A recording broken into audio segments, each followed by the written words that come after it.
अप्रैल 1945 का बर्लिन एक मैदाने जंग का मंजर पेश कर रहा था। शहर तबाहाल, इमारतें मलबे का ढेर, सड़कों पर तबाहशुदा टैंक और फजा में बारूद की बू। हर तरफ जंग का शोर, धुएं और आग के शोले फैल चुके थे। ज़ेरे ज़मीन एक तंग अंधेरा बंकर था जहां दुनिया की तारीख का एक अहम किरदार अपने अंजाम को पहुंच रहा था।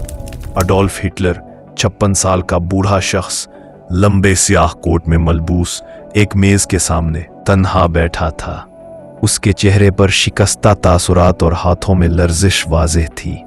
वो जानता था इख्तिताम करीब है। बंकर के एक कमरे में उसके चंद वफादार अफसर मौजूद थे। नक्शे खुले थे, सर झुके हुए थे और उम्मीदें मान पड़ चुकी थीं। हिटलर अब भी हकीकत से इनकार कर रहा था, हालांकि रूसी फौज शहर के दरवाजे पर दस्तक दे रही थी। बंकर के एक खामोश गोशे में एवा ब्राउन उसके साथ थी, जिससे उसने आखिरी लम्हात में शादी की। दोनों एक बिस्तर पर बैठे थे, खामोश, गुमसुम, जैसे वक्त थम चुका हो। उनके चेहरों पर वो सुकून था जो फैसला कर लेने के बाद आता है। अचानक बंकर की दीवारें लरजने लगी।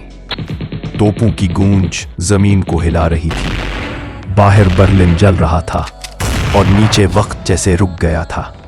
30 अप्रैल का दिन आ चुका था।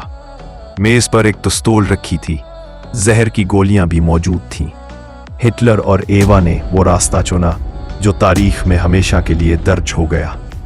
एक लम्हा और सब कुछ खत्म हो गया। कमरे में अब सिर्फ खामोशी थी। एक बुझी हुई मोमबत्ती, एक खाली कुर्सी और वो सन्नाटा जो सदियों तक बोलता रहेगा।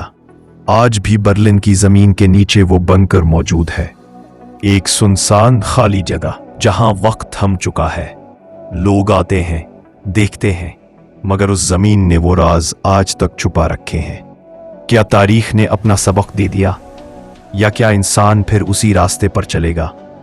फैसला वक्त करेगा, मगर ये कहानी हमेशा याद रखी जाएगी।